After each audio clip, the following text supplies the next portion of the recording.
اعوذ باللہ من الشیطان الرجیم بسم اللہ الرحمن الرحیم. عزیزان من، آج اکتوبر 1983 کی 21 تاریخ ہے اور درس قرآن کریم کا آغاز سورہ الملک کی آیت 15 سے ہو رہا ہے. 67/15. آپ کو یاد ہوگا کہ بات یہاں سے شروع کی تھی کہ یہ آسمانی کرے یا ستارے ان کو کس مصرف کے لیے بنایا، اور یہ لوگ انسانوں کی قسمت ان کی گردشوں سے ماپتے ہیں اور اسے کفر قرار دیا. اس نے کہا کہ یہ ستارے ہی نہیں بلکہ سخر لکم ما فی السماوات والارض جمیعا، کائنات کی پستیوں اور بلندیوں میں، مختلف کروں میں، ساری کائنات میں جو کچھ بھی ہے وہ تو انسان کے لیے مسخر کر دیا ہے. وہ اس کے تابع تسخیر ہے، انسان ان کے تابع نہیں ہے. تو اسی سلسلہ میں آگے بڑھتے ہوئے اس آیت پہ ہم آ رہے ہیں کہ هو الذی جعل لکم الارض ذلولا. ذلول کا لفظ، یہ زمین دیکھیے، یہ تو تمہارے پاؤں تلے ہے، اور دیکھو تو صحیح کہ یہ تمہارے تابع تسخیر ہے یا تم زمین کے مسخر ہو. آسمانوں کی بات تو چھوڑ دیجئے، انہی کروں میں یہ بھی تو ایک کرہ تھا، اسے تو تم دیکھتے ہو اور پھر اس سے کام لیتے ہو. فَامْشُوا فِي مَنَاكِبِهَا وَكُلُوا مِن رِزْقِهِ. ایک تو یہ ہے کہ ان مختلف راستوں میں چلو پھرو، اور دوسرے معنی میں یہ اس کے یہ ہے کہ یہ اس میں سے رزق حاصل کرنے کے لیے مختلف طریقے تم اختیار کر سکتے ہو، اور جس طرح سے بھی اس سے تم چاہو لے سکتے ہو. یہ انکار ہی نہیں کر سکتی، سرکشی نہیں کر سکتی، تمہارے سامنے اٹھ کے کھڑی نہیں ہو سکتی اس کی کیفیت. حالانکہ یہ اتنی بڑی عظیم الجثہ ہے ایک انسان یا ایک فرد کے مقابلے میں کہ اس کی فرد کی حیثیت بظاہر کچھ نہیں ہے، لیکن کیفیت یہ ہے کہ یہ جس طریق سے چاہے اس کو استعمال کرتا چلا جائے، یہ اس سے نہ انکار کرے گی نہ سرکشی اختیار کرے گی. اس کی یہ کیفیت ہے. اور پھر اس کے رزق میں سے جو کچھ دیا گیا ہے اسے تم کھاؤ. یہ من رزق ہی ہے. یہ میں نے عرض کیا تھا کہ قرآن میں ایک تو رحمت ہے اور ایک ربوبیت ہے. رحمت اس طریق سے سامان نشو و نما مہیا کرنے کو کہیں گے جس طرح رحم مادر میں بچے کو سامان ملتا ہے. اس میں اس بچے کی اپنی کسی کوشش یا ایفرٹ کا دخل ہوتا ہی نہیں، یعنی وہ ابھی اس پوزیشن میں ہوتا ہی نہیں کہ اپنے لیے کچھ کر سکے. ملتا تو ہے اس سے اس کو باہر سے مراد یہ نہیں ہے کہ خارجی کائنات سے، ماں کے جسم سے ملتا ہے، لیکن وہ از خود ملتا چلا جاتا ہے. وہ اس پوزیشن میں نہیں ہوتا کہ اس کے حاصل کرنے کے لیے کچھ خود ایفرٹ محنت کرے تو رزق حاصل ہو. یوں ہی وہ پیدا ہوتا ہے، وہی سامان نشو و نما خدائے رحیم کی طرف سے اب وہ تبدیل ہو جاتا ہے ماں کی چھاتیوں کے دودھ سے. اب یہ دودھ اس کو پینا پڑتا ہے. اب دیکھتے ہیں کہ اس باہر کی دنیا جو کاز اینڈ ایفیکٹ کی دنیا ہے، جس میں یہ نظام اسباب ہے جس دنیا کے اندر، تو اس علت و معلول کی دنیا میں وہ جب آتا ہی ہے تو وہ سامان تو اسی طرح رحمت کے ذریعے سے دیا جاتا ہے، لیکن اب اسے خود پینا پڑتا ہے اور ماں کو وہ پلانا ہوتا ہے. اس سے آگے بڑھیے تو جب وہ اور جو کھانے پینے کی چیزوں میں آتا ہے تو اس میں جتنی چیزیں بنیادی طور پر رزق حاصل کرنے کے لیے تھی وہ ساری خدا کی طرف سے مہیا ہیں. انسانوں کو پیدا کیا ہے تو اس کے لیے ذرائع رزق اب ان کو ہم کہیں گے. وہاں یہ چیز رزق تھی خود رحم مادر میں، اب ذرائع رزق ہیں، اس میں خود انسان کو محنت کر کے رزق حاصل کرنا ہوگا. دیے ہوئے یہ ذرائع جو ہیں یہ بھی خدا ہی کے دیے ہوئے ہیں، لیکن اب اس میں انسان کی اپنی محنت کو بھی دخل ہوگا. اس کے ذریعے سے ان چیزوں سے وہ رزق حاصل کیا جائے گا. تو اس اعتبار سے کہ یہ ذرائع خدا ہی کے پیدا کرتا ہے، اسے خدا کا رزق آپ کہیے. اس اعتبار سے کہ انسانوں نے اسے اپنی محنت سے ان ذرائع سے حاصل کیا ہے، یہ ان کا رزق کہیے. تو یہ سامان نشو و نما ہے. وَكُلُوا مِن رِزْقِهِ. اب یہاں تک تو کافر اور مومن سب یکساں ہیں. جس کا جی چاہے اس زمین سے رزق حاصل کرے، کوشش کرے، محنت کرے، اور جو زیادہ کوشش اور محنت کرے گا اس کو زیادہ حاصل ہو جائے گا. اس میں ابھی کفر اور ایمان نہیں آتا.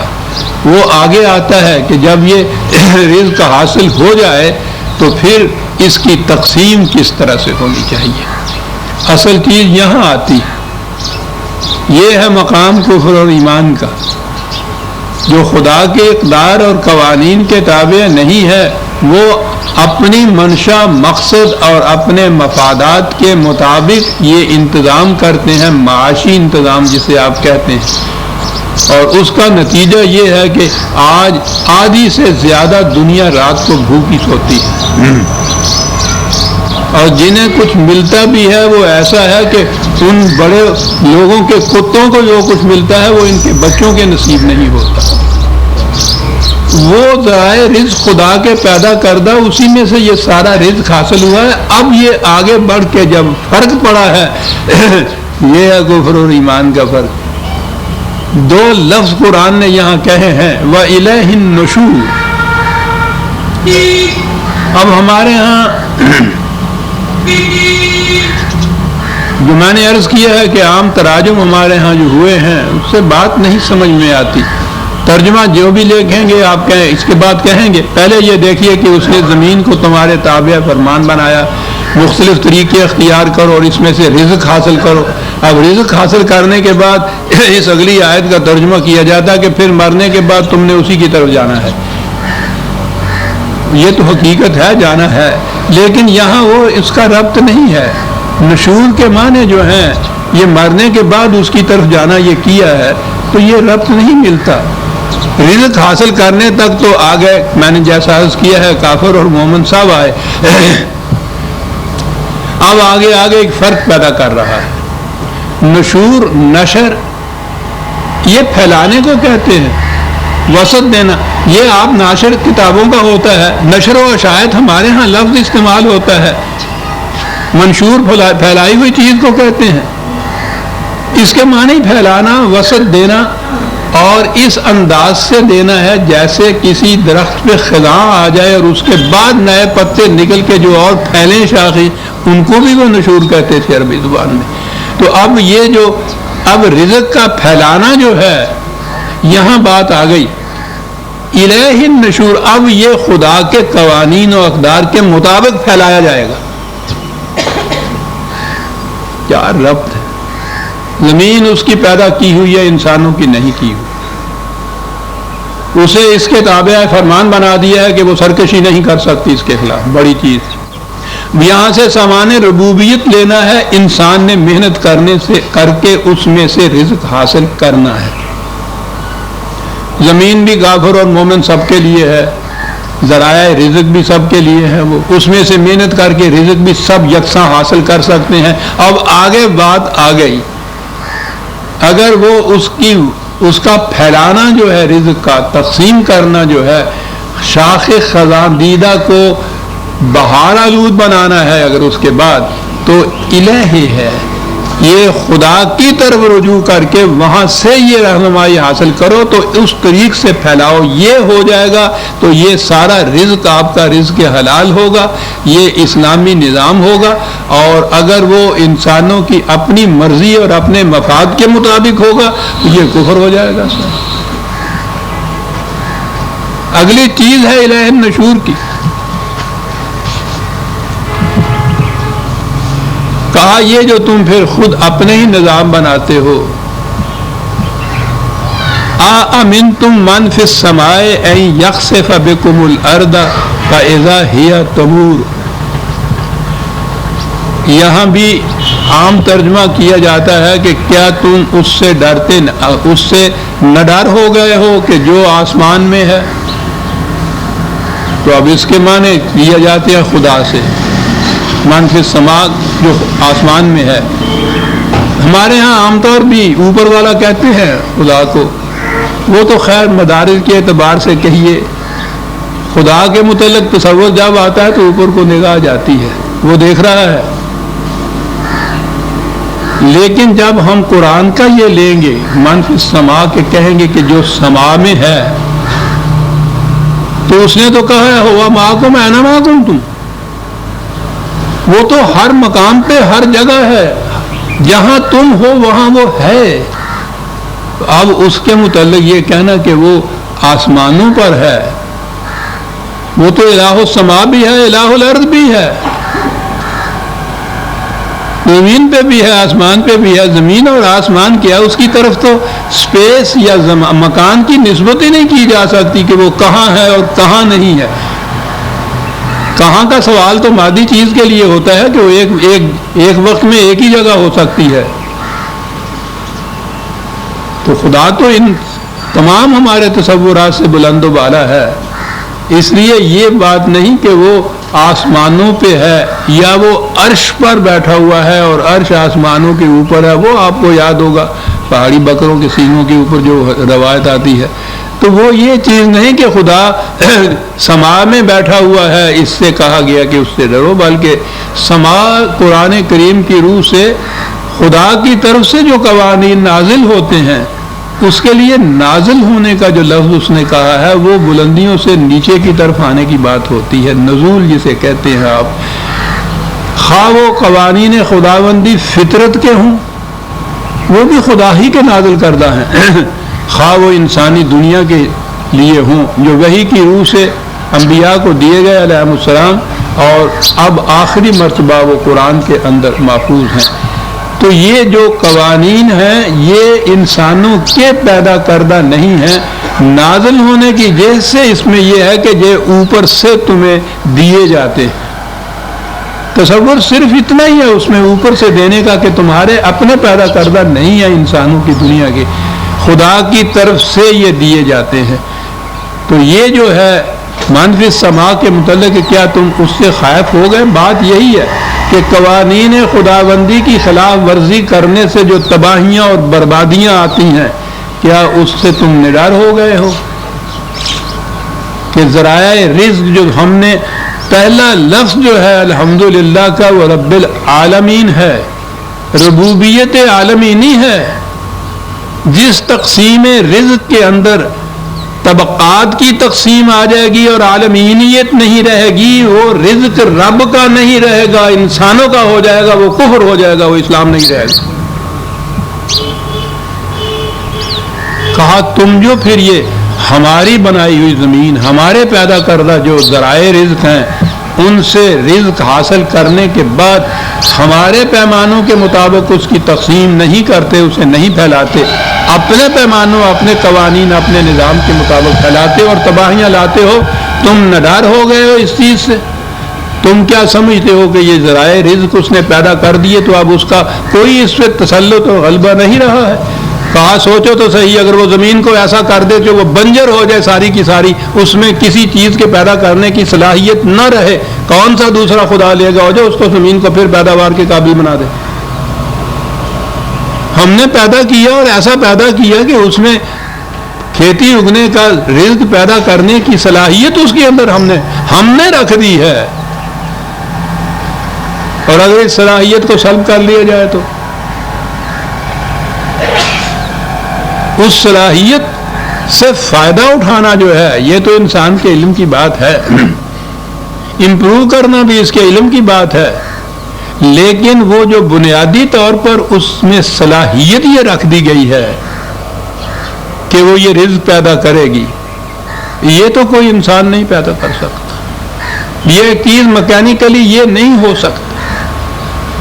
کہا کہ اگر یہ صورت ہو کہ زمین کو ایسا کر دیا جائے کہ وہ گرد و غبار بن جائے، بنجر بن جائے، ویرانہ ہو جائے، کہو کیا کیفیت ہو تمہاری؟ تصور میں بھی نہیں آ سکتے ہم۔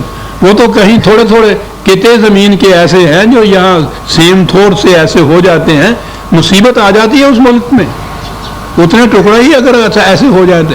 کہا اگر ساری کی ساری زمین ایسی ہو جائے، کہو یعنی قرآن کا اسلوب عجیب و غریب ہے، وہ محسوس چیزوں سے تشبیہات کے ذریعے سے بات واضح کرتا ہے اور اس کو پھر لے جاتا ہے انسانوں کی دنیا کی طرف۔ یہ ہے خدا۔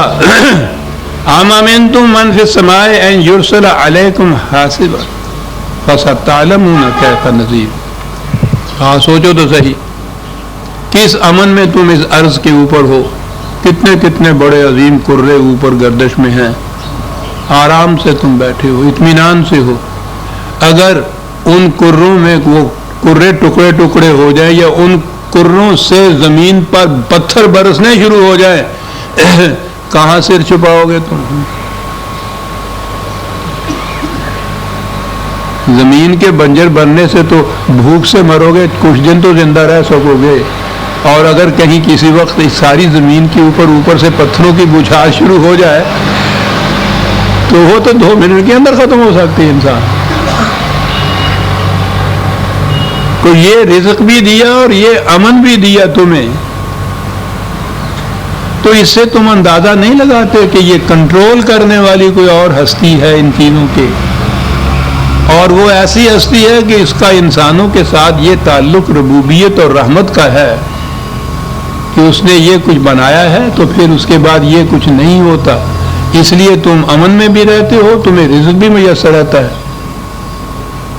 تو کیا اس سے پھر یہ چیز فَسَتَعْلَمُونَ کیف نذیر، وہی بات نذیر کی کہ یہ جو انہیں کہا گیا ہے نا کہ اب یہ جو کچھ حاصل ہو اس کائنات سے، اس کی تقسیم، اس کی نشر و شاید جسے کہیں گے، اس کو وسعت دینا، اس کا پھیلانا جو ہوگا وہ خدا ہی کے قانون اور قوانین اور اقدار کے مطابق تم کرو، پھر تم امن میں رہو گے اس کی طرف سے۔ اگر ایسا نہ کرو گے تو یہ ٹھیک ہے، زمین بھی تمہاری بنجر نہیں بنے گی، آسمان سے پتھر بھی نہیں برسیں گے، لیکن یہ جو غلط تقسیم کا نظام تمہارے ہاں ہوگا وہ ایسی تباہی لائے گا جو ان دونوں تباہیوں سے زیادہ خوفناک اور خطرناک ہوگی۔ فَسَتَعْلَمُونَ كَيْفَ نَذِيرٌ، تو اس سے تمہیں معلوم ہو جائے گا کہ وہ جو وارننگ دی جاتی تھی، وہ جو کہا جاتا تھا کہ اس غلط نظام کے نتائج جو ہیں وہ بڑے تباہ کن ہوں گے اور تم اس کا مذاق اڑایا کرتے تھے، تم یقین نہیں کیا کرتے تھے، عنقریب پتہ چل جائے گا۔ آہستہ آہستہ یہ چیز تمہارے سامنے آ جائے گی کہ غلط نظام کا نتیجہ کیا ہوتا ہے۔ ہمارے ہاں تو اس وقت بھی ساری دنیا جہنم بنی ہوئی ہے، ہم تو اپنے بسم اللہ کے گنبد سے باہر ہی نہیں نکلتے، ہمیں معلوم نہیں ہے کہ سارا یورپ، ساری امریکہ جو ہم سے اتنی آگے ہیں قومیں، غلط نظام زندگی کے ہاتھوں کس طرح سے اس وقت واہ ویلا کر رہی ہیں، کچھ سمجھ میں ان کے نہیں آتی۔ فراوانی کی یہ کیفیت ہے کہ وہ ساری دنیا کو ایڈز دے رہے ہیں۔ اپنی حالت یہ ہے کہ بڑے سے لے کے چھوٹا تھا کوئی بھی ایک دن آرام کی زندگی بسر نہیں کر سکتا۔ غلط نظام، طبعی قوتیں جو ہیں ان کے اوپر تو انہوں نے کنٹرول حاصل کیا ہے فطرت کی، یہاں تک ٹھیک ہے۔ یہ جو اگلی چیز سی نا الہ النشور، یہاں آ کے وہ مس کر گئے، انہوں نے یہ چیز بھی اپنے ہی نظام کے تابع رزق پہ کنٹرول رکھا، اور ہر چیز پہ کنٹرول اپنے مفاد کے مطابق۔ یعنی ہم تو خیر کسی شمار میں ہی نہیں ہیں، جن کو سپر پاورز آپ کہہ رہے ہیں نا، وہ ایک دوسرے سے اس قدر ڈر اور کانپ رہی ہیں کہ وہ لرزاں اور ترساں ہیں اپنے اپنی جگہ بیٹھے ہوئے. ساری ان کی انرجیز، ان کی قوت، ان کی فکر اس میں صرف ہوتی ہے کہ اس قوت نے، فلاں پاور نے اگر اس قسم کی ڈیوائس ایجاد کر لی تو ہم کیا کریں گے. پھر اس کی مدافعت کے لیے، اس کی پریونشن کے لیے وہ لگ جاتے ہیں. ادھر والا یہ کہہ رہا ہے کہ اگر وہ اس نے میزائل ایسا بنا دیا کہ ماسکو سے چھوڑا نیو یارک میں پہنچ گیا تو اس سے بچنے کی صورت کیا ہوگی. وہ کہتے ہیں آسمان کے اوپر ستارہ ایک بھیجتے ہیں، وہ پتہ لے گا. یعنی ساری فکر ہی اس میں صرف ہو رہی ہے، تمام انرجیز اس میں صرف ہو رہی ہیں. انسانوں کے ہاتھوں، انسانوں کو جو امن نصیب نہیں ہے اس میں ہے. اب یہ سوچو جو کہا قرآن نے، امن تم، کیا تم امن میں آ جاتے ہو؟ اس سے آ سکتے ہو امن میں کہ نظام جو ہے وہ غلط ہو، اس کے بعد کیا پھر تم امن میں رہ سکتے ہو؟ کیا لفظ قرآن کا یہ. ایک انڈیویجول بھی اس وقت دنیا کے اندر امن میں نہیں ہے. اور اس نے نظام خدابندی کی بنیادی خصوصیت بتائی، لا خوف علیہم ولا ہم یحزنون. خوف کوئی نہیں ہوگا، اس سے امن ہوگا. دل گرفتگی جو ہے، پریشانیاں، یہ نہیں ہوگا، اطمینان ہوگا. اس نظام کی الہ النشور اگر ہوگا تو اس کا نتیجہ یہ ہوگا. وَلَقَدْ كَذَّبَ الَّذِينَ مِن قَبْلِهِمْ فَكَيْفَ كَانَ نَكِيرِ. تاریخ میں پھر قرآن مظاہر فطرت کے بعد تاریخ کو شہادت میں پیش کیا کرتا ہے. کہا پہلے اقوام سابقہ کی تاریخ پہ غور کرو، جس نے غلط نظام اس قسم کا بنایا پھر دیکھو کہ اس کا انجام کیا ہوا. کہا کہ اور دیکھنا چاہتے ہو کہ ہمارا کنٹرول جو ہے، ہمارے قوانین میں کتنی بڑی قوت ہے. اولم یراؤ الی الطیر فوقہم صافات و یقبض. ان پرندوں کو ذرا دیکھو تو صحیح. پرندوں میں ایک تو خیر چھوٹی چھوٹی سی چڑیا ہی کہہ لیجیے، اگرچہ وزن ان کا بھی ہوا سے زیادہ ہوتا ہے. اس چڑیا کے وزن کی کوئی چیز یوں اوپر کو اچھالیے تو اسی وقت زمین کے اوپر آ جائے گی، وہ وہاں ٹھہر ہی نہیں سکتی. اور اگر گدے اور یہ چیلے جو ہے ان کا تو وزن آپ پوچھتے کتنا ہوتا ہے. ہر وہ چیز جو مساوی الحجم ہوا سے زیادہ بھاری ہوگی وہ نیچے گرے گی. کہا یہ اتنے بڑے پرندے دیکھ رہے ہو کہ اس ہوا کے اندر، فضا کے اندر کس طرح سے تیرتے ہوئے چلے جاتے ہیں. پروں کو پھیلاتے ہیں، پروں کو سمٹاتے ہیں. یہ عجیب بات ہے یہ سمٹانے کی. ان کی نگاہ ان عربوں کی بھی عجیب قوم، میں نے عرض کیا نا کہ عجیب زبان ان کی ہے. یہ جو یوں چلتے ہیں وہ ایک رفتار سے چلتے ہیں. جب دیکھا ہوگا آپ نے، جب اس میں تیز اڑنا ہوتا ہے تو وہ پھڑپھڑانا جسے کہتے ہیں، وہ پروں کو سکیڑتے ہیں، پھیلاتے ہیں، سکیڑتے ہیں، پھیلاتے ہیں. تیزی آتی ہے اس سے. اور ہر وہ چیز جس میں تحرک پیدا کرنا ہوتا ہے اس کا طریقہ یہ ہوتا ہے کہ پہلے یوں کیجئے پھر یوں چھوڑیے تو اور تیزی سے آگے چلتا ہے. یہ جو تکان میں گردش خون ذرا مسلس میں کم ہو جاتی ہے نا، تو مٹھیاں پر آدھے ہوں نا اون کر کے، وہ یہی ہوتا ہے. کوئی چیز دبا کے چھوڑی جائے تو اس میں تیزی آ جاتی ہے، اس کی رفتار اور اس کی حرکت کے اندر. یہ عرب، یہ لفظ تو تھا، یہ قاف بیز واد قبضہ کے معنی تھا سمیٹنا، گرفت میں لینا، یوں مٹھی میں پکڑنا. وہ اس کے معنی لیتے تھے پرواز میں تیزی پیدا ہو جانا. وہ یہاں تک پہنچے ہوئے تھے. اسی لفظ کے معنی ہے عربی زبان میں. صافات تو ہے، پر پھیلائے ہوئے چلتے ہیں، تو پھر اس کے بعد رفتار میں، پرواز میں تیزی ہوتی ہے، تو اس کے بعد پھر سمٹاتے ہیں اور پھیلاتے ہیں. تو کہا کہ یہ وما یمسکہن الا الرحمن. کون ان کو تھام سکتا تھا اس طرح سے ہوا فضا کے اندر. یہ ایک قانون بھی بنایا تھا نا ہم نے کہ پرندوں کا رزق صرف ایک مقام پہ زمین پہ نہیں ہے. مویشی تو تھوڑی تھوڑی دور تک چل پھر کے بھی لے سکتے ہیں، ان کو پتہ نہیں کہاں کہاں جانا پڑتا ہے. اور یہ جو مہاجر پرندے ہوتے ہیں ان کو تو موسم کے بدلنے کے اوپر 3-3, 4-4, 5-5 ہزار میل کے فاصلے کے اوپر جانا پڑتا ہے دوسری جگہ.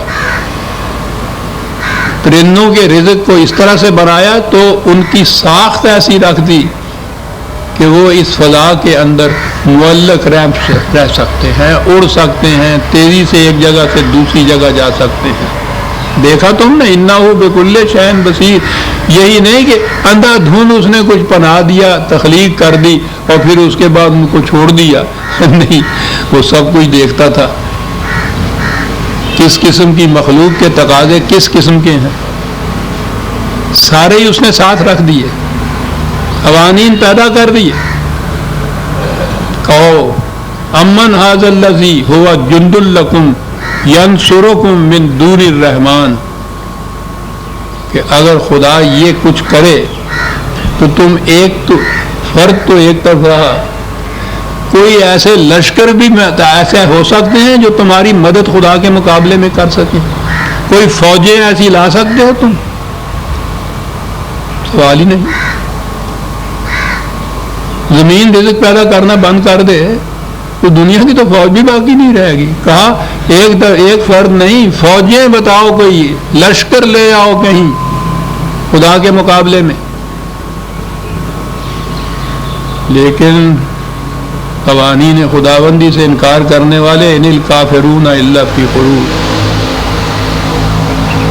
وہ بڑے فریب نفس میں مبتلا ہوتے ہیں, اپنے متعلق بڑی غلط فہمی میں مبتلا ہوتے ہیں. وہ سمجھتے ہیں کہ تمام اختیارات ہمارے ہی ہیں, ہم جس طرح سے جی چاہے کریں, اور یہ نہیں ہے کہ غلط روش پہ چلیں تو اس کے نتائج تباہی ہوں گے. وہ اس کو تسلیم نہیں کرتے. کیا بات ہے غرور کی, فریب نفس اس کو کہتے ہیں, سیلف ڈیسیپشن ہوتا ہے. اپنے متعلق غلط فہمی میں مبتلا ہے انسان. یہ سارا چیز قوانین خداوندی کی روح سے ہے. اور سب سے بڑی چیز جو اس نے یہ کہی ہے, قوانین بنائے ہیں, لا تبدیل لکلمات اللہ, ان میں تبدیلی نہیں ہم کریں گے. حالانکہ وہ تو قادر ہے, جس نے بنایا قوانین ایک دن میں ایک لمحہ کے اندر ان سب کو بدل سکتا ہے. وہ کہتا ہے یہ بات غلط ہے, ان میں ہم تبدیلی نہیں کریں گے. تو بصیر بھی ہے, خالق ہے, پیدا کیا, نگاہ ہے اس کی کہ کس کس مخلوق کے کون کون سے تقاضے ہیں, اس کے مطابق قوانین بنا دیے, قوانین غیر متبدل بنا دیے. کہ یہ نہیں ہے کہ کسی وقت پرندہ اسی رفتار سے اڑ رہا تھا اسی فضا میں, اور وہ قانون جو ہے کسی وقت بدل جائے اور سارے دھڑپ سے نیچے آ گئے. بالکل نہیں. امن ھذا الذی یرزقکم ان امسک رزقہ. پھر وہی بات آئی کہ پورے کا پورا سامان نشو و نما جو ہے زندگی کا سامان, رزق اس کو کہتے ہیں. اور عجیب چیز ہے یہ عربوں کے ہاں کی. میں نے کہا نا کہ ان کے ہاں تو ایک ایک چیز کے لیے کتنے ہی الفاظ ہوتے ہیں, لیکن وہ مرادف نہیں ہوتے. ان میں میننگز میں, معنوں میں شیڈ کا فرق ہوتا ہے. یہ رزق کہتے ہیں سامان نشو و نما جو بر وقت مل جائے. کیا بات تھی ان کی زبان کی. بر وقت ملنا بھی ضروری ہے اس کے لیے. پاسازاں کے من نہ مادم بچے کار خواہی آمد, میں بھوک سے مر جاؤں تو تیرے رزق کو کیا کروں گا میں. کہا کہ اگر وہ روک لے اس رزق کو نہ آنے دے تمہارے ہم, کیا کر لو. بل لجو فی عتو والنفور. کہا کتنے سمجھ بوجھ کی باتیں ہم جو کر رہے ہیں, ریزن کے مطابق کر رہے ہیں, آرگومنٹ دے رہے ہیں, دلائل دے رہے ہیں, مشاہدات فطرت ان کے سامنے ہیں, اپنی آنکھوں سے دیکھ رہے ہیں, لیکن کیفیت ان کی یہ ہے اس کے باوجود کہ وہ اپنے جذبات کی رو میں موج در موج بہے چلے جا رہے ہیں, بہے چلے جا رہے ہیں. بہت اچھا. افمن یمشی مکبا علی وجہہ اہدی ام من یمشی سویا علی صراط مستقیم. کہا آپ دو قسم کے لوگ ہوں گے. ایک تو وہ آنکھوں سے کام لے رہا ہے, باہر روشنی موجود ہے, راستے متعلق متعین پہلے معلوم کر دیا ہے کہ یہ سیدھا راستہ جائے گا میری منزل تک. اتنی چیزیں موجود ہیں، اتنے عناصر موجود ہیں، اور ایک تو یہ منافع کہتا ہے دوسرا اس کے مقابل میں وہ ہے نہ راستہ متعین ہے، نہ منزل متعین ہے، روشنی نہیں ہے، آنکھیں بھی نہیں کھولتا، سر جھکائے ہوئے، بلکہ اونٹ ہے منہ، تو یہ یوں چل رہا۔ کہا کہ یہ دونوں مسافر یکساں ہو سکتے ہیں؟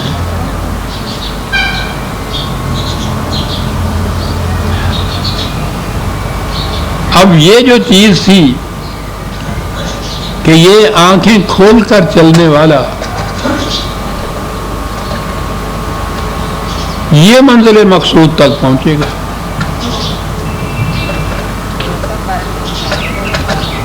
اب پھر آگے ایک بات آئی اور وہ یہ کہا کہ یہ جو آنکھیں کھول کر چلنے کی بات تھی، صرف آنکھ ہی نہیں، وہ تو سی ہے نا عقل و فکر سے کام لینا، حواس کے ذریعے سے کام لینا، دل کے یا دماغ کے ذریعے سے فیصلہ کرنا، یہ ہے نا جو سوچ سمجھ کے چلنے والا ہے۔ جس طرح سے کہ ذرائع رزق جو تھے وہ تمام مخلوق کے لیے، تمام انسانوں کے لیے یکساں پیدا کر دیے، قرآن نے کہا کہ یہ جو سوچنے سمجھنے کی صلاحیتیں تھیں یا ان کے ذرائع تھے، یہ بھی ہر انسان کو ہم نے دے دیے۔ قُلْ هُوَ الَّذِي أَنشَأَكُمْ وَجَعَلَ لَكُمُ السَّمْعَ وَالْأَبْصَارَ وَالْأَفْئِدَةَ۔ دیکھیے کدھر سے کدھر لے آیا ہے۔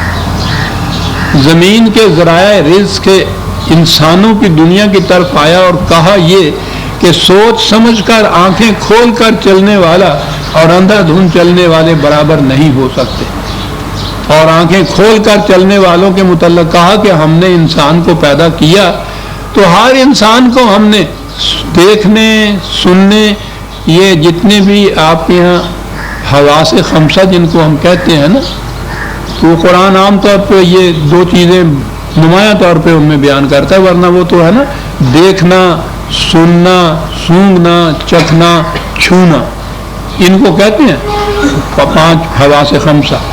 تو ان میں وہ یہ جو حواس ہیں یہ باہر کی کیفیت جو ہے یا باہر کی کوئی خبر جو ہے وہ اندر پہنچاتی ہے، اس تک جو فیصلہ کرتی ہے یہ چیز کہ ہمیں کیا کرنا چاہیے۔ مجھے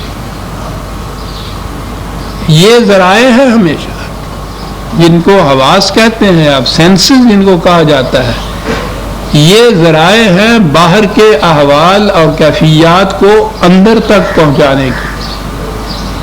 اب یہ اندر کیا چیز ہے جو یہ پھر فیصلہ کرتی ہے؟ وہ ایک گولی کی آواز آتی ہے کان کے ذریعے سے، اندر ایک چیز فیصلہ کرتی ہے، بندوق چلائی کسی نے، ایک چیخ وہاں سے اٹھتی ہے تو اس سے یہ ہوتا ہے کہ یہ تو میری پہچانی ہوئی ہے، ایک قدم اور آگے بڑھا، اور اس کے بعد پھر یہ چیز کہ مجھے اٹھ کے جانا چاہیے، یہ پھر ایک اور چیز ہے، اندر ایک چیز فیصلہ کرتی ہے جانا چاہیے۔ یہ بات دوسری طرف چلی جائے گی، یہ اندر سے فیصلہ کون کر رہا ہے، ابھی یہ چیز طے نہیں ہوئی۔ ہمارے ہاں تو یہ پرانے زمانے سے وہ دل کی بات چلی آتی تھی نا، کہ میرے دل نے یہ کہا، دل کا یہ فیصلہ ہوا، وہ دل تھا، مائنڈ اس کے لیے انہوں نے بھی اپنے ہاں رکھا تھا، لیکن ذرا آگے چل کے پھر انہوں نے کہا کہ یہ مائنڈ بھی نہیں ہے، کیونکہ مائنڈ کا تعلق جب وہاں سے ایڈجیکٹو بنایا نا مینٹل، تو وہ مینٹل ہاسپٹل ہو گیا، پاگل خانہ، تو اس کا تعلق دماغ سے ہوا۔ دماغ ہے، دل ہے، کچھ ہے، قرآن قلب بھی اس کو کہتا ہے اور فؤاد بھی کہتا ہے، اندر وہ صلاحیت جو باہر کی خبروں سے کسی نتیجے پہ پہنچتی۔ کہا یہ چیزیں انسان کو ہم نے پیدا کیا تو یہ چیزیں دے دی ہر بچے کو پیدائش کے ساتھ ہی، وہ جیسے ذرائع رزق دے دیے تھے یہ بھی دے دیا۔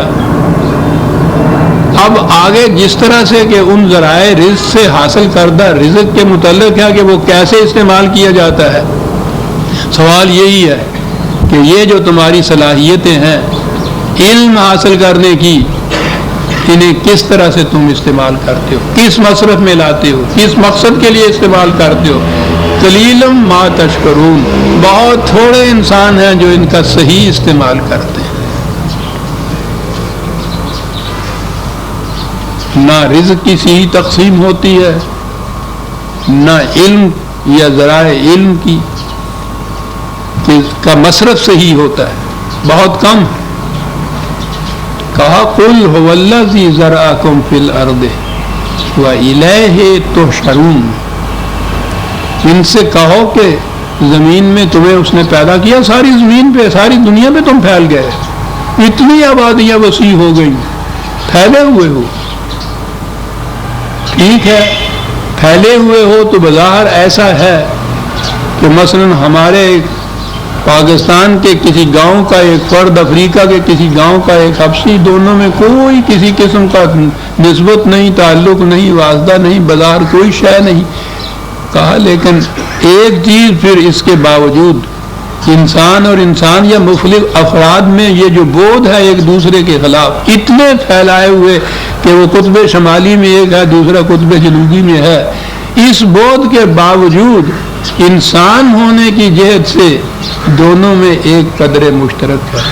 جس طرح سے یہ فطرت کے قوانین دونوں پہ یکساں طور پر لاگو ہوتے ہیں، ہوا پر دار و مدار ہے زندگی کا اس شخص کے بھی اور اس شخص کی بھی، پانی پر دار و مدار ہے زندگی کا اس کے بھی اور اس کے بھی۔ اب دیکھتے ہیں دونوں کے اندر جیسے لاسلکی ایک ہوتی ہے، وائرلیس ہوتی ہے دونوں کی، اسے پیاس لگتی ہے وہ بھی پانی کی طرف جاتا ہے، اسے پیاس لگتی ہے یہ بھی پانی کی طرف جاتا ہے۔ کہا یہ چیز قدر مشترک کیا ہے انسانوں کے اندر؟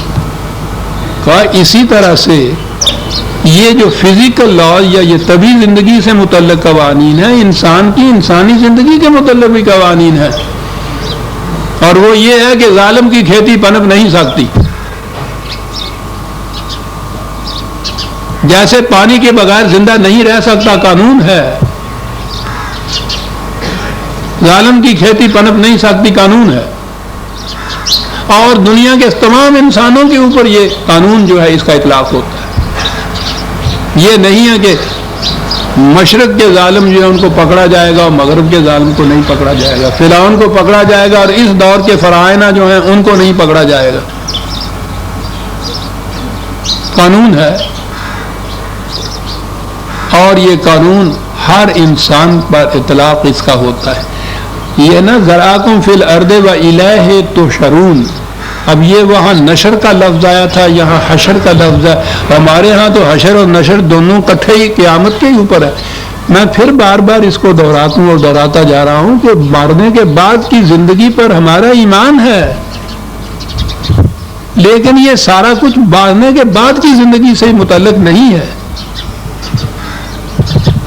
ابھی اگلی آیت بتا دے گی کہ یہ یہاں کی زندگی کے متعلق بات ہو رہی ہے۔ پھیلایا وإلیہ تحشرون، بجائے اس کے کہ یہ معنی کرو کہ تم اس کی طرف پھر اکٹھے کیے جاؤ گے۔ اس کا ایک قانون جو انسانوں کے اوپر اطلاق جس کا ہوتا ہے، اس میں تمام کے تمام یکساں ہیں، سب اپنا قدم اس کی طرف اٹھا رہے ہیں، اس کے احاطے سے باہر کوئی نہیں جا سکتا۔ جا رہے ہیں، تحشرون ہو رہا ہے اس وقت۔ تمام انسان جو ہیں جس طرح طبی قوانین کے احاطے سے کوئی باہر نہیں جا سکتا، سب اس کی طرف جاتے ہیں، پیاس لگتی ہے سب پانی کی طرف جاتے ہیں، جا رہے ہیں۔ اسی طرح سے تمہیں محسوس تو نہیں ہوتا، لیکن جو بھی تم کسی قسم کی روش یا عمل اختیار کرو گے، وہ تمہارا قدم اس کے نتیجے کی طرف اٹھ رہا ہے۔ یہ نہیں اٹھے گا کبھی، جا کر اٹھ رہا ہے۔ دلیل اس کی میں نے عرض کیا عزیزان ایمان، یہ خدا نہ کردہ کچھ میری اپنی ذاتی رائے کی چیزیں نہیں ہیں۔ قرآن میں اس طرح ذاتی رائے سے کچھ کہنا تو شرک ہے، خدا بننا ہے۔ قرآن خود منہ سے بولتا ہے کہ اس کے یہ معنی ہیں۔ کیسے ہوا کہ یہ یہی ہوگا؟ اگلی آیت میں ہے وَيَقُولُونَ مَتَىٰ هَٰذَا الْوَعْدُ، یہ پوچھتے ہیں کب ہوگا۔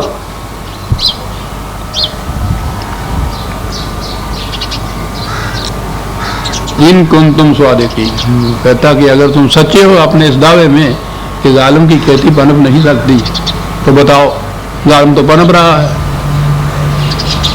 تم پھر بھی کہے جا رہے ہو کہ نہیں۔ یہ صحیح بات ہے. تو کہا کہ بتاؤ تو صحیح یہ کب ہوگا. روز ہمارے یہاں یہ سوال ہوتے ہیں کب ہوگا. قل انما العلم عند اللہ ہے. کہتے ہیں پہلی بات تو یہ ہے کہ کسی کے عمل یا کسی قوم کی روش زندگی کے نتائج محسوس طور پر کب سامنے آئیں گے، یہ بات خدا کے قانون سے متعلق ہے اور وہی جان سکتا ہے. میں نہیں کہہ سکتا کب کی بات، میں نہیں کہہ سکتا. وَإِنَّمَا أَنَا نَذِيرٌ مُبِينٌ. میرا کام تو یہ ہے کہ تمہیں یہ وارن کرتا جاؤ کہ غلط قدم اٹھا رہے ہو تباہ ہو جاؤ گے. جس راستے کے اوپر چل رہے ہو یہ تمہارے گاؤں کی طرف نہیں جا رہا. میرا کام یہ بتانا ہے. یہ کب ہوتا ہے یہی چیز. کئی قومیں ہیں جن کو صدیاں لگ جاتی ہیں ان کی غلط روش کے نتائج میں سے تباہیاں آنے میں. کئی ایسے جرائم ہوتے ہیں جن کے نتائج فوری سامنے آ جاتے ہیں. کئی بیماریاں ایسی ہوتی ہیں ہارٹ فیل ہوتا ہے تو 1 سیکنڈ کے اندر موت آ جاتی ہے. کئی بیماریاں ہیں وہ سالوں کا شوگر ہوتی ہے تو اس کے لیے کنٹرول کیے جاؤ سال تک لگا جاتا ہے انسان. اب یہ کوئی پوچھے یہ کہ سب کم موت ہو جائے گی اس میں تو یہ کوئی بھی نہیں بتا سکتا. کہا اتنی سی بات میں تمہیں بتا دیتا ہوں جو وار میں تمہیں کر رہا ہوں. فَلَمَّا رَأَوْهُ زُلْفَةً سِيئَتْ وُجُوهُ الَّذِينَ كَفَرُوا وَقِيلَ هَذَا الَّذِي كُنْتُمْ بِهِ تَدْعُونَ. جب پھر وہ تباہی کا بربادی کا نتیجہ سامنے آتا ہے جسے عذاب کہا گیا ہے تو جو لوگ اس کے متعلق کہتے تھے کہ یہ یوں ہی باتیں ہیں یا اب کہاں ہے ظالم تو پنپتا جاتا ہے اس کو کون پکڑنے والا ہے. جب وہ اس طرح سے گرفت ہوتی ہے تو منہ سیاہ پڑ جاتے ہیں پھر. اور اس وقت ان سے یہ کہا جائے گا کہ یہ ہے وہ جسے تم آوازیں دے دے کے پکارا کرتے تھے اور کہا کرتے تھے کہ آؤ کون ہے ایسا کرنے والا بتاؤ ہمیں پکڑ کے دیکھا کیسی گرفت ہے. کیا انداز ہے قرآن کا. جسے تم آوازیں دے دے کے بلایا کرتے. یہ جو تھا نا کہ بتاؤ وہ کب آئے گی. دوسرے مقامات کے اوپر ہے کہ تستعجلون جلدی مچاتے تھے تو جلدی لاؤ دیکھیں ہم اپنی آنکھوں سے. کہا پھر اس وقت انہیں کہا جائے گا یہ وہ ہے جسے تم آوازیں دے دے کے بلایا کرتے تھے. یہ ہے تباہی. تو اس کا ذرا گھڑی دیجیے گا.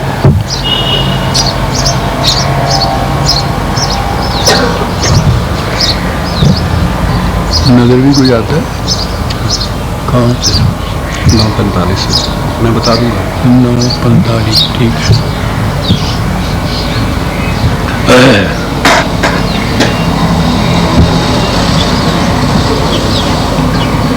اب ان سے یہ کچھ کہا جاتا تھا تو وہ ان سے کہتے تھے کہ آپ اپنے متعلق اپنی قوم کے متعلق اپنے متبعین کے متعلق تو بتائیے کہ ان کا کیا حال ہوگا. کیا انداز ہے قرآن کا. قل ارأیتم ان اہلکنی اللہ ومن معی او رحمنا.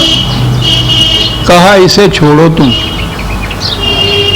کہ ہمارا کیا حال ہوگا. ہم گرفت میں آئیں گے یا ہم پہ رحمت ہو جائے گی خدا کی. ہماری بات چھوڑو یا جس سے بھی کوئی بات آپ کہیں کوئی نصیحت کی بات یا یہ کہیے کہ تمہاری یہ غلطیاں ایسے نتائج پیدا کریں گی وہ یہ نہیں کہتا کہ میں دیکھ لوں کہ واقعی یہ غلط ہے جو میں کر رہا ہوں اس کا واقعی نتیجہ غلط نکلے گا. وہ فوراً لپٹ کے آتا ہے. رد عمل یہ ہوتا ہے کہ تم اپنی گل سنا تو نہیں ہے کچھ کرنا. یہ رد عمل ہوتا ہے. وہ کہا اسے چھوڑو کہ ہمارے ساتھ کیا ہوگا. سوچو کہ تمہارے ساتھ کیا ہوگا. ہم تو تمہاری بات کر رہے ہیں. جو تم سے کہا جا رہا ہے وہ صحیح ہے یا نہیں. سوچو اس کو جو ہم کہہ رہے ہیں.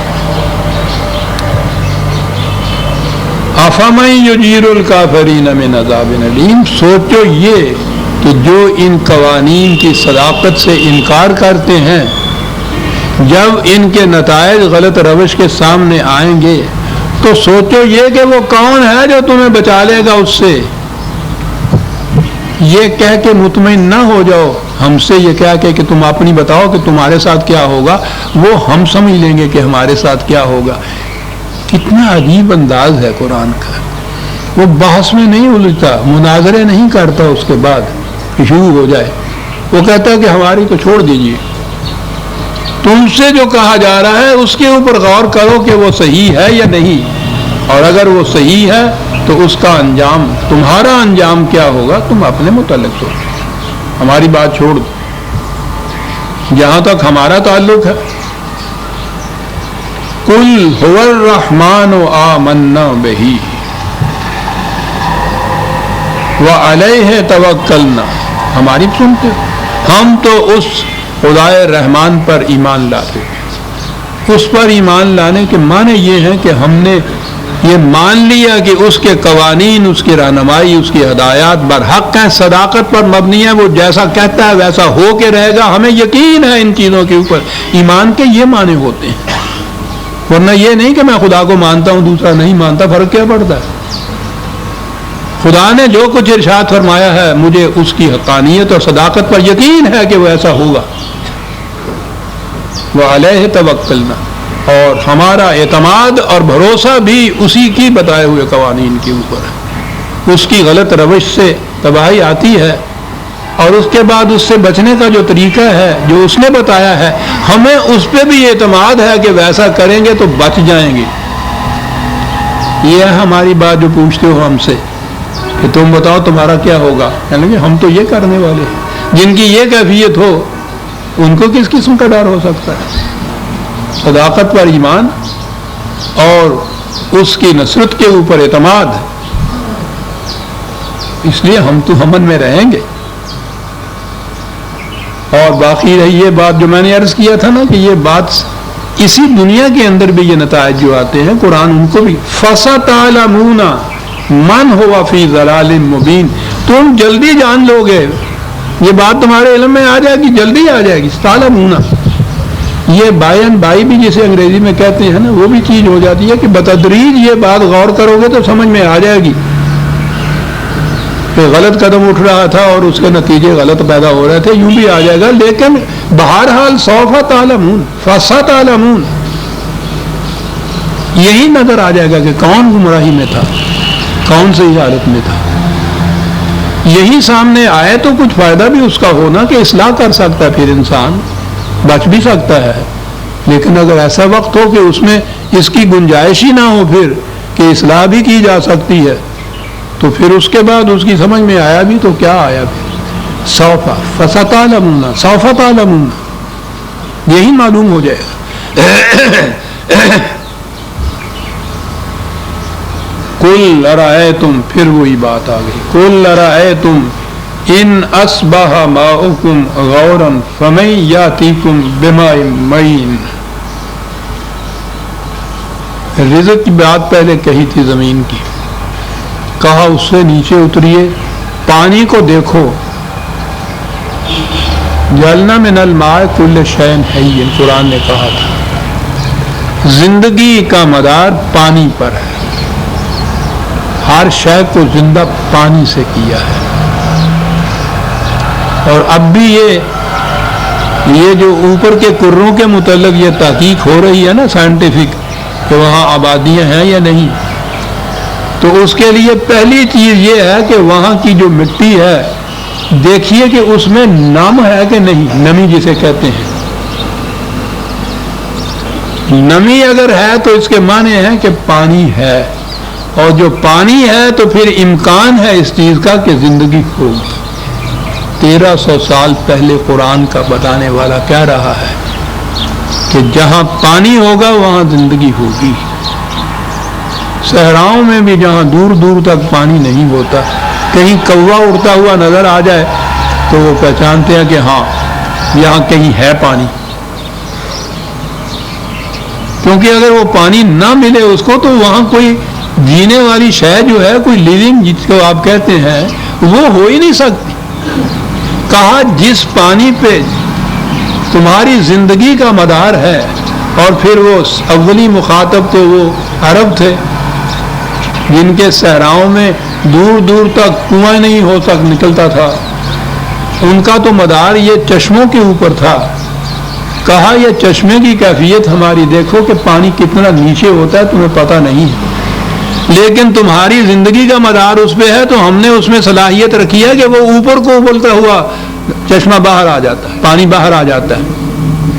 کہا اگر ہمارا قانون یہ نہ ہو اور ہم یہ کہیں کہ وہ اوپر آنے کی بجائے نیچے چلا جائے، پانی تو ہو رہے گا، کیا کر لو گے پھر اس کے بعد؟ نیچے ہی دھستا چلا جائے پانی۔ اور چشمے کا پانی کیا، کنویں کے پانی جو ہیں گرمیوں میں، ایسے علاقے جو ہمارے ہیں جہاں بہت گہرائی میں جا کے پانی ملتا ہے، گرمی میں ان کا پانی اتنا نیچے چلا جاتا ہے دسترس سے باہر ہو جاتا ہے، اور چشمہ تو خشک ہو جاتا ہے۔ خشک چشمہ ہو جائے تو کوئی قوت ایسی ہے ہی نہیں جو پانی جاری کر دے اس سے۔ اور پھر عربوں کے ہاں صحراؤں کے اندر وہ تو غنیمت تھا جہاں کہیں پانی نکل آتا تھا، زندگی وہی تھی ان کے ہاں کی، جنت اسی کو کہتے تھے۔ اس لیے قرآن نے جہاں بھی جنت کا ذکر کیا ہے بہتا ہوا پانی اس کے ساتھ کہا ہے، بڑی چیز تھی ان کے ہاں، ہم اس کی قدر نہیں جان سکتے، ایسی تو ٹوٹی مروڑی سے پانی آ گیا کہا بتاؤ۔ یہ جو چیزیں ہیں نا قرآن کریم میں کہ اس رزق کے حصول میں، زندگی کو برقرار رکھنے میں بنیادی چیزیں کیا ہیں جن کے اوپر ان کا دار و مدار ہے، اس میں خدا کی پیدا کردہ کیا چیز ہے اور انسان اس میں جو کچھ کرتا ہے اس کی کیا کیفیت ہے۔ یہ چند منٹ ہے۔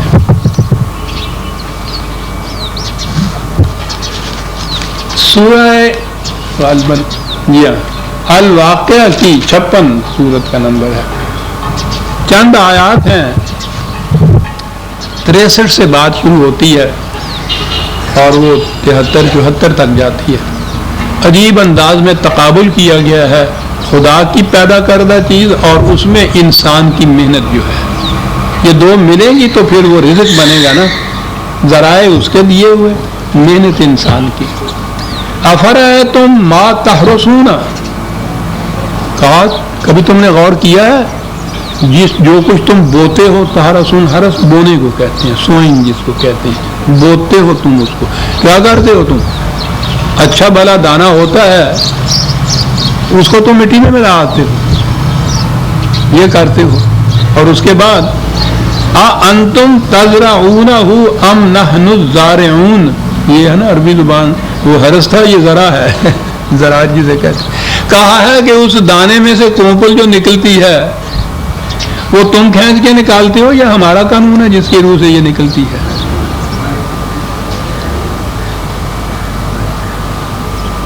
کیسی وہ مثالیں دیتا ہے، بدیہی چیزیں جس سے انکار نہیں کیا جا سکتا۔ کہو کتنا حصہ تمہارا، تم تو بوتے ہو، ٹھیک ہے، زمین تیار کی تم نے، ہل چلایا، اس میں کھاد ڈالی، نرم کیا مٹی کو، پھر بو دیا دانا، ٹھیک ہے، یہاں تک تمہاری محنت ہے۔ یہ بتاؤ کہ اس دانے کو جو کونپل میں تبدیل کرنا ہے یا پلانٹ میں یا پودے میں تبدیل کرنا ہے، تم کرتے ہو یا یہ جو ہے نا کہ ہم کرتے ہیں ہمارے قانون کے مطابق؟ لو نشاء لجعلناہ حطاما فظلتم تفکہون انا لمغرمون بل نحن محرومون۔ کہا کہ اگر یہ نہ قانون ہمارا ہو، یہ بھی ہو سکتا ہے کہ وہ یا تو وہ دانے سے اگے ہی کچھ نہ، اگ کے اگر وہ پودا بھی بنتا ہے جل بھن کے تباہ ہو جائے، اس صورت میں وہ ایک ایک دانے سے 700 دانے تو ایک طرف رہو، تم کہو کہ ہم نے جو بیج ڈالا تھا ہمیں تو اس کی بھی چٹی پڑ گئی، یہ لفظ یہ ہے، بیج بھی گیا۔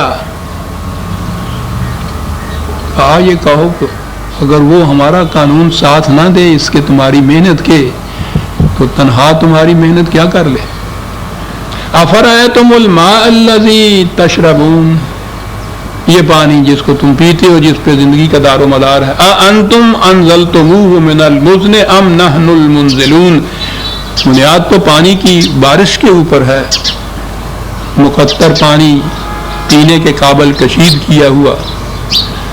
کہا کہ یہ سارا نظام جو ہے یہ پانی کا ٹھیک ہے، چشموں سے تم لے بھی جاتے ہو، کنواں بھی کھود لیتے ہو، نالیاں بنا لیتے ہو، نہریں بھی کھود لیتے ہو، یہ ٹھیک بات ہے سب کچھ، لیکن وہ جو اصل ہے پانی کی، وہ کس کا ہے پیدا کیا ہوا؟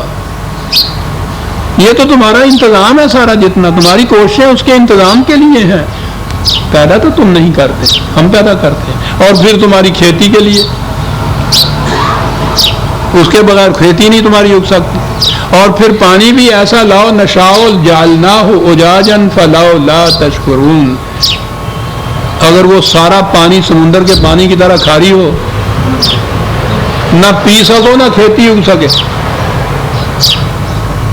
کہا ہمارے اس واٹر ورکس کے اوپر کبھی تم نے غور کیا ہے؟ سمندر جیسا کھاری پانی کے ایک گھونٹ نہیں پی سکتا، اس میں سے کس طرح سے ہمارے سورج کی کرنیں سارے نمکیات اس میں چھوڑ دیتی ہے، کھارا پن، اور اس میں سے کشید کیا ہوا پانی اوپر اٹھا کے لے جاتی ہے۔ بادلوں کے مشکیلیں بھرے جاتے ہیں، پھر یہ نہیں کہ وہ وہیں اپنا منہ کھول دیں اور سمندر پہ ہی ڈھیل دیں، پھر ہماری ہوائیں آتی ہیں، ان سقاؤں کو پھر یہاں سے وہاں تک لیے جاتی ہیں، سقا کا لفظ ہے، لیے جاتے ہیں جہاں اس کی ضرورت ہوتی ہے منہ کھل جاتا ہے، اور نہایت مقطر کشید کیا ہوا پانی وہ وہاں سے ملتا ہے۔ زائد ہوتا ہے تو پہاڑوں کی چوٹیوں پہ برف کی طرح سے ہم اس کو ریزروائر کے اندر محفوظ کر دیتے ہیں کہ گرمیوں میں کام آئے، تمہارے پگھلتی ہے برف تو چلتا ہے پانی سارا جہاں سے وہاں تک، راوی میں بھی آتا ہے۔ کہا یہ نظم و نقش تمہاری کوشش تو ٹھیک ہے، یہ جو بنیاد ہے یہ کس کی ہے؟ افرأیتم النار التی تورون، اور پھر آگ سے کتنا کام لیتے ہو تم؟ یہ درختوں کے، یہ آگ جو ہے لکڑی، یہ درختوں کی لکڑی تمہاری بنائی ہوئی ہے، ٹھیک ہے، اس سے تم مختلف قسم سے انداز سے تم اس سے آگ پر لیتے ہو، لیکن اس میں آگ کی صلاحیت جو ہے یہ کس کی پیدا کی ہوئی ہے کہ لکڑی جلے تو اس میں سے آگ نکلے؟ بلکہ اس نے تو یہ کہا تھا کہ سبز ٹہنیوں میں سے کے اندر ہم نے جو یہ آتش مضمر چھپائی ہوئی ہے، کبھی اس پہ بھی تم نے غور کیا ہے؟ سبز ٹہنیوں کے اندر انداز عجیب ہے۔ انتم انشأتم شجرتها ام نحن المنشئون، آگے ہے بات صاحب آئی، نحن جعلناها تذکرۃ، کہا یہ کاروبار اتنا ہوتا ہے تو پھر رزق پیدا ہوتا ہے۔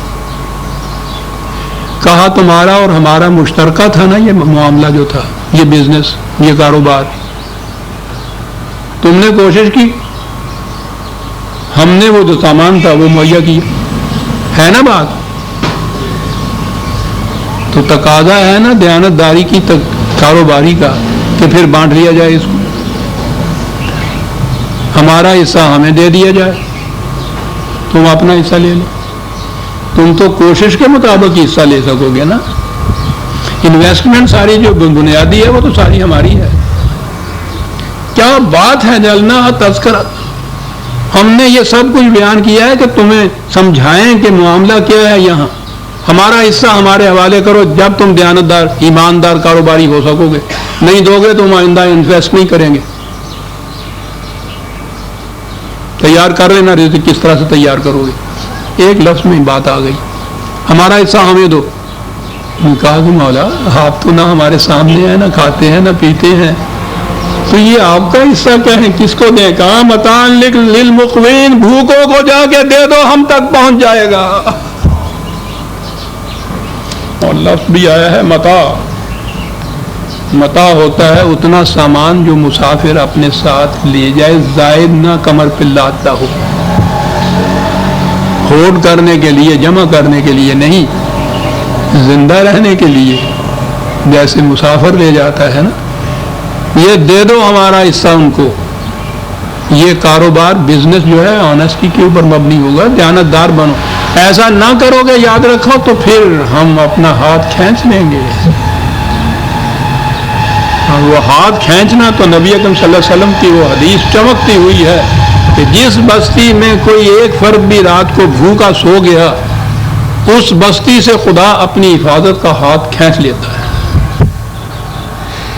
سورہ الملک آج ختم ہو گئی، آئندہ درس میں ہم سورہ القلم لیں گے، یعنی 68ویں سورت۔ ربنا تقبل منا انک انت السمیع العلیم۔